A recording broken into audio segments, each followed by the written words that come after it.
What you have just heard, listeners all over the world, is a warning. And you will hear this warning from here on out.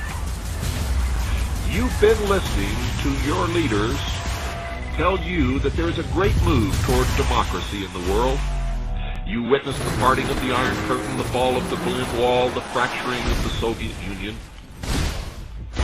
And this is all supposedly toward a new worldwide democracy. Democracy is a code word for socialism, and that's why our forefathers established a republic. But don't get down, folks. All is not lost. I'm coming back. The problem lies within each and every one of you, and therein also lies the answer.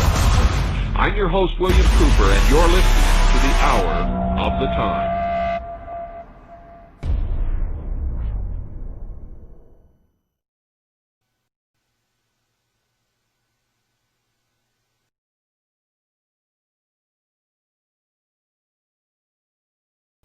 Crazy! And that's how it goes. You never ever know about the NWO. Deep behind enemy lines for November 30th, 2020. Yeah, breaking news here. Breaking news.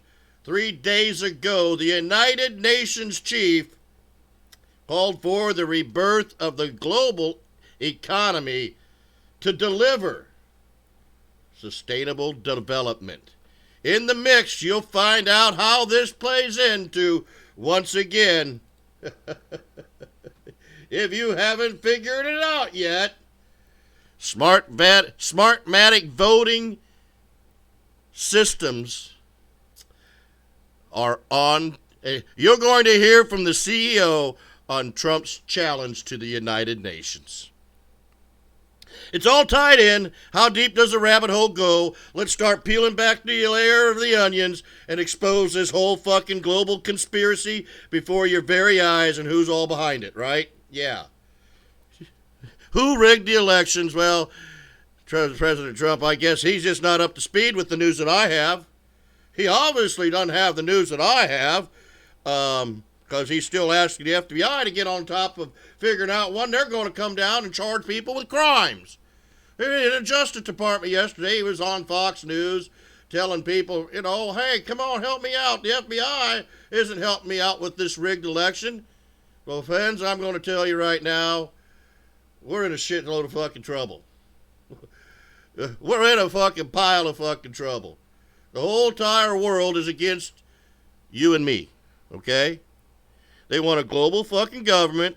They want us out of the way. They want us off the fucking planet. We're causing too much fucking environmental fucking damage. And so it all plays in the mix. We got to reduce the birth population. We got to fuck up the fucking election system because you people don't have fucking say in what these fucking global elite are going to do in the near future, okay? Oh, man. So the news that I'm going to about present to you is pretty fucking shocking. Needless to say, this election shit isn't over yet. And I'm about ready to, release the Kraken. Yeah, who's going to release the Kraken? That's what we want to know.